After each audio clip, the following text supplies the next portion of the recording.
फ़िक्रे माश खौफ़े खुदा मुहतसब का डर, क्या क्या मुसीबतें हैं गरीब आदमी के साथ।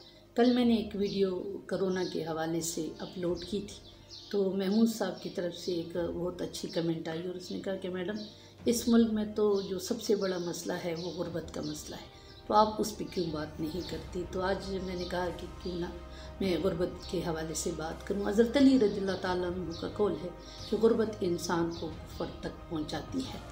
कहते हैं जो कौमें गुर्बत को ख़त्म नहीं करती वो कौमें कभी भी जो है वो पनप नहीं सकती। हज़रत उमर रज़ियल्लाहु ताला अन्हु फरमाया करते थे कि अगर दरिया फ़िरात पे एक कुत्ता भी प्यासा हो तो उसकी पूछगछ मुझसे पूछी जाएगी। कहते हैं हज़रत उमर फ़ारूक रज़ियल्लाहु ताला अन्हु फरमाते हैं कि मैंने खिलाफत का जो तरीक़ा है वो मैंने एक बूढ़ी माँ से सीखा है कि एक दिन मैं एक रास्ते से गुज़र रहा था तो मैंने एक बूढ़ी माँ जो बैठी हुई थी, मैंने उससे कहा कि माँ यहाँ हज़रत उमर को तो नहीं देखा। तो उसने बड़ी हकारत से कहा कि मैंने उमर को क्या करना है। कहते हैं मैंने कहा आपको क्यों उससे इतनी नफ़रत है। तो उसने कहा अगर उमर को हमारी गुर्बत का ख्याल नहीं है तो हमने उमर पे क्या करना है। हज़रत उमर ने जवाब दिया है कि बूढ़ी अम्मा, क्योंकि मुल्क बहुत बड़ा है और वो एक एक तक नहीं पहुंच सकता तो ये तो बड़ा मुश्किल हो जाएगा। तो अम्मा ने जवाब दिया कि अगर उमर एक एक तक नहीं पहुंच सकता तो फिर उसको कोई जवाब नहीं बनता कि वो खिलाफत करे। और इसके बाद उमर फ़ारूक फरमाते हैं कि मैंने गली गली कुछ जो है वो जो गश्त था वो शुरू किया। कहने का मकसद ये है कि जहाँ गुर्बत नहीं होती वहीं कौमें जो है वो तरक्की करती है। गुर्बत यकीनन जो है सब बुराइयों की जड़ है।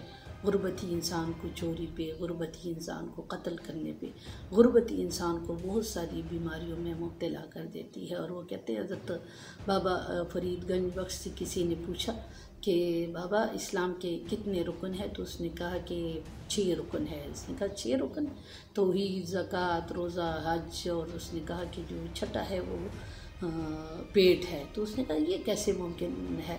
बाहर के कहते हैं वही शख्स जिसने पूछा था वो हज पे गया है और हज में उसको ज़रूरत पड़ी है, मतलब उसको भूख लगी हुई थी और उसके पास पैसे नहीं थे। तो बाबा फरीदगंज बख्श भी उधर ही थे तो वो उसके पास आए और उसने कहा कि मुझे सख्त भूख लगी हुई है और आप मुझे इस तरह करें कि मुझे खाना खिला दें। तो बाबा फरीदगंज बख्श ने कहा कि अगर आप मुझे तमाम नेकियां अपनी दे दें तो मैं एक रोटी देने के लिए आपके सामने जो है वो तैयार हूँ। कहते हैं उस वक्त उस आदमी की समझ में आ गई कि वाकई जो भूख होती है ये एक बहुत बड़ा मसला होता है। तभी तो फैज़ भी कहता है कि दुनिया ने तेरी याद से बेगाना कर दिया, तुझसे भी दिल फरेब है गम रोज़गार के। अगर आप सूरत कुरैश में देखें तो सूरत कुरैश में यही है कि मानूस कर दिया हमने रहलत में और रहलत और सफ़र में, गर्मियों और सर्दियों में, और हमने भूख में इंसान को खाना दिया और फिर उसको जो है वो अमन दे दिया। यहाँ पे अगर आप वात आम मिन जूँ वामन मिन खौफ, अगर ये सूरत कुरैश में आप देख लें तो अल्लाह की तरफ से यही है कि हमने भूख में खाना खिला दिया। मतलब ये है कि यहाँ से साबित होता है कि वाकई भूख जो है वो सबसे बड़ा मसला होता है। और जो हुक्मरान अपने गरीब आवाम की भूख का ख्याल, उसकी गुर्बत का ख्याल नहीं रखती, याद रखिए वो हुक्मरान कभी भी कामयाब नहीं हो सकता। हज़रत उमर की कामयाबी की मेन वजह यही थी कि वो गली गली कुची एक एक गरीब का जो है वो हाल पूछा करते थे। तभी तो गांधी जी भी कहा करते थे कि अगर हुकूमत करनी है तो हज़रत उमर फ़ारूक रज़ियल्लाहु ताला अन्हु जैसी हुकूमत करे। और उमर के बारे में कहा करते हैं एक शायर के तकाज़ा है कि फिर दुनिया में शान हक हवेदा हो, अरब के रेगज़ारों में कोई फ़ारूक पैदा हो।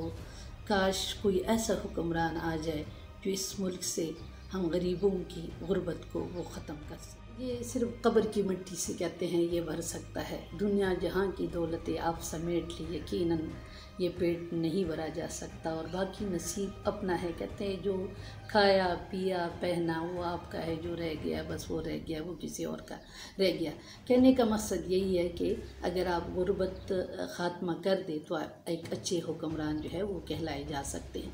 कहते हैं उमर बिन अब्दुल अज़ीज़ जो कि एक बहुत बादशाह भी गुजरे हैं और फिर जब वो खलीफा बन गए तो यकीन करें उनके बच्चों के पास कपड़े नहीं होते थे और एक जोड़ा जो है होता था, दूसरा जोड़ा उनके पास नहीं होता था। लेकिन वक्त और हालात ने साबित किया है कि वही उमर बिन अब्दुल अज़ीज़ के जो 11 बेटे थे 11 के 11 बेटे जो है इमाम शाफी रज़ियल्लाहु ताला अन्हु फरमाते हैं कि वो गवर्नर बन गए, और लोग जो है वो चाहते थे कि उमर बिन अब्दुल अज़ीज़ के बेटे ही उनके गवर्नर बन जाए, क्योंकि गवर्नर उनके मसाइल हल करते थे। तभी लोगों की डिमांड भी होती थी कि हमें उसी के बेटे का जो है वो गवर्नर होना मंजूर है। और वो लोग जिन्होंने तिजोरियाँ भरी हुई थी, यकीन करें कहते हैं वो दिल्ली के जामे मस्जिद की सीढ़ियों पे उनको भीख मांगते हुए देखा गया है। तो गुर्बत का ख़ात्मा ज़रूरी है, कौम के लिए, मुल्क के लिए, हुक्मरान के लिए ये बहुत ज़रूरी है कि सबसे पहला जो मसला है वो गुर्बत है, और उस गुर्बत का ख़ात्मा बहुत ज़रूरी है। लेकिन मज़े की बात यह है कि पाकिस्तानी इस लिहाज से खुशकिस्मत है। यकीनन हम हुक्मरानों के हवाले से खुशकिस्मत न सही, लेकिन हमारी जो आवाम है जितनी चैरिटी और जितनी खैर खैरात और जितने सदक़े और खैरात जो है हमारे मुल्क के लोग करते हैं, यकीनन उसकी मिसाल कहीं नहीं मिलती। इसलिए हमें अपने अवाम पे कम से कम फ़ख्र ज़रूर है, हमें अपने अवाम पे ज़रूर फ़ख्र है, क्योंकि जो हमारी अवाम है उनमें बड़ा जज्बे इंसानियत है, और वो खैर खैरात और सदक़े खैरात बहुत ज़्यादा करती हैं। और यहाँ पे जो है इस किस्म के इदारे बहुत ज़्यादा कायम है। मुख्तलिफ़ किस्म के हवाले से जो है वो खैर खैरात और चैरिटी जो है वो फलाही इदारे हैं वो चलते रहते हैं। जहाँ तक हुक्मरानों का ताल्लुक़ है तो हुक्मरानों के लिए मेरी तरफ़ से एक नाचीज़ पैगाम है कि जब तक आप गुर्बत का ख़ात्मा नहीं करेंगे, जब तक आप गरीब आवाम का ख्याल नहीं रखेंगे, तो यकीन करें एक वक्त आएगा कि यही आवाम उठकर आपको किसी को भी मुंतखब करने के लिए तैयार नहीं होगा। इससे पहले कि वो वक्त आ जाए और ये आवाम जो है वो उठ के आपके मुंह पे तमाचा मार दे कि हमने आपको वोट नहीं देना, क्यों ना इन गरीब आवाम के जो है वो ख्याल रखा जाए, इन गरीब आवाम की फ़िक्र की जाए, इनकी गुर्बत जो है वो ख़त्म की जाए। इस उम्मीद के साथ कि इंशाअल्लाह हमारे हुक्मरान गुर्बत के ख़ात्मे पे ज़रूर गौर व गौस करेंगे और इस मुल्क के गरीबों का जो है वो साथ देंगे। इसके साथ ही आप लोगों का आपके सुनने का बहुत बहुत शुक्रिया।